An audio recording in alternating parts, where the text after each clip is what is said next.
Inspiration chassidique du jour, Chai Elul. Et quelle inspiration en ce jour!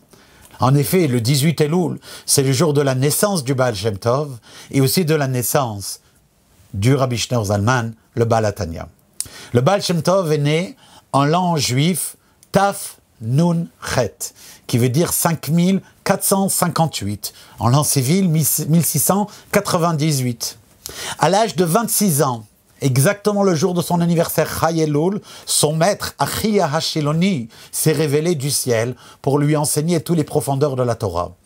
10 ans plus tard, à son jour d'anniversaire de ses 36 ans, Chai Elul, le Baal Shem Tov s'est révélé et a commencé à diffuser la Torah. Des décennies plus tard, allait naître Rabbi Shneur Zalman. Lui, il est né en l'an juif Tav Kuf Hei, qui est 5505. Ou en l'an civil, c'est 1745. Les chassidim disaient souvent, pas Tav Kuf Hei, mais Kehat.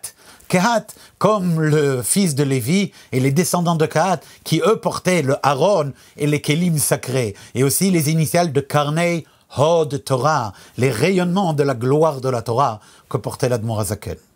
Une des histoires les plus extraordinaires liées à Chai Elul, c'est celle qui a été racontée par Rabbi Shalom Dover, le Rabbi Rachab. En effet, celui-ci raconte, quand Avresh Nun Bet, de son vivant, c'était en l'an 1892, bien plus tard, il a eu ce qu'on appelle une Aliyat HaNeshama, une ascension de son âme, chose que certains tzadikim parlaient ouvertement, où son père, qui n'était plus de ce monde, Rabbi Shmuel, lui a dit: viens, on va aller écouter des enseignements du Baal Shem Tov. Aujourd'hui, c'est son Yom Huledet. Et il enseigne des enseignements au Gan Eden.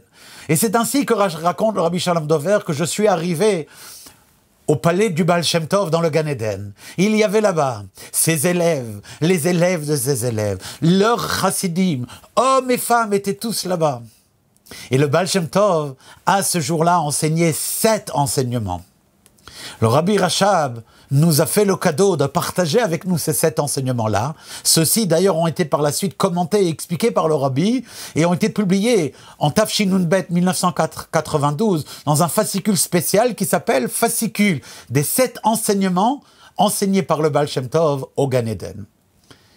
Dans la Yom Yom d'aujourd'hui, les 2 premiers sont enseignés. Les 2 premiers enseignements. Le premier dit la chose suivante. Qui t'avo à la Haaretz, lorsque tout d'un coup tu es arrivé à avoir l'élan de la volonté absolue dans ton service d'Akadosh Baruch Hu, ne te contente pas d'être maintenant complètement tout feu, tout flamme. Tu dois, vesam tabaten, les mettre dans le panier, c'est-à-dire que tu dois le rentrer dans la réalité de ce monde, au point que vers l'Arta et la Makom, lorsque tu arriveras dans quelque endroit que tu arrives, chaque endroit réfléchit, qu'est-ce que tu peux faire là-bas pour la Kedusha, pour élever l'endroit. Dis une bracha, dis un verset de Tehillim, etc. Reste pas dans tes mondes spirituels, dans ta béatitude personnelle de cette proximité avec Hachem.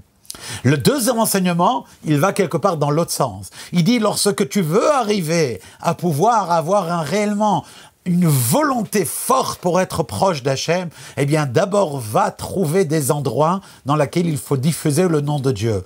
Commence par aller dans des endroits où il faut diffuser la Imuna d'Akadosh Baruch Hu, et grâce à cela, tu arriveras à révéler la volonté qu'il y a dans ta neshama d'être toujours attaché avec Akadosh Baruch Hu. Que le sroud de ces tzadikim éclaire nos journées où qu'on aille. Kol Tov.